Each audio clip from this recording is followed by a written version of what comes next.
கணவன் மனைவி உறவில் இணைந்து வாழும் வாழ்க்கையில் தாம்பத்தியம் இல்லாத வாழ்க்கை என்பது உப்பில்லாத உணவுக்கு சமம். எவ்வளவு சுவையான உணவாக இருந்தாலும் உப்பில்லை என்றால் அந்த உணவினை நம்மால் விரும்பி சாப்பிட முடியாது. ஒருவேளை சாப்பிட வேண்டிய சூழ்நிலை ஏற்பட்டாலும் அது ஒரு பத்திய சாப்பாடு போலதான் இருக்கும். சாப்பிட்ட நிறைவினை நம்மால் அனுபவிக்க முடியாது. அதுபோல்தான் தாம்பத்திய உறவும். தம்பதிகள் பலர் இன்று பணம் சம்பாதிக்க தாம்பத்தியத்தை தவிர்த்து வாழும் வாழ்க்கை முறையை தேர்ந்தெடுத்து வாழ்வது என்பது பத்திய சாப்பாடு சாப்பிடுவது போலதான் இருக்கும்.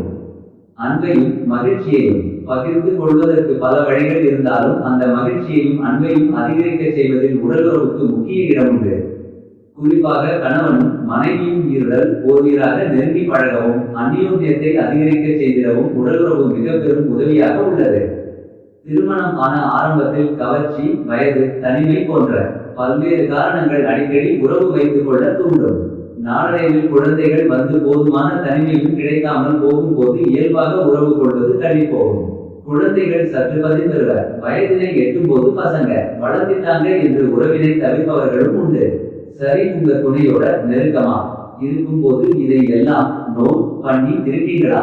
கொஞ்சம் நினைத்து பாருங்கள். கணவன் மனைவி தங்களுக்கு போதுமான நேரம் ஒதுக்காதது, போதிய இடைவெளியில் உறவு வைத்துக் கொள்ளாமல் இருப்பது ஆகியவை குடும்பத்துக்கு உலை வைப்பது மட்டுமின்றி உங்களது ஆரோக்கியத்தையும் சீர்குலைத்து விடும்.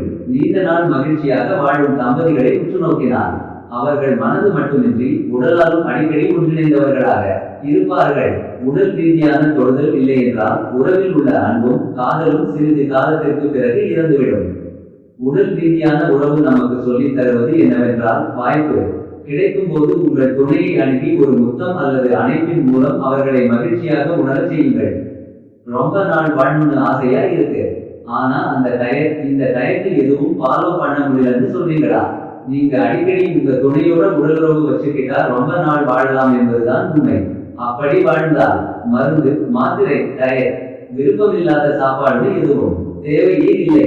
சின்னவங்க பெரியவங்கன்னு வயசு வித்தியாசம் இல்லாம இன்னைக்கு எல்லாரும் மன அழுத்தத்தால பாதிக்கப்படுறாங்க. சில சமயம் இந்த மன அழுத்தம் பலருக்கு தற்கொலையில் கொண்டு போய் விடுகிறது. ரொம்ப டிப்ரெஷனா இருக்கு, அதனால் தான் குடிக்கிறேன்னு சொல்றாங்க கூட இருக்காங்க. குடியில இருந்து விடுபடுறதுக்கு உடலுறவு ரொம்ப உதவியா இருக்கும்.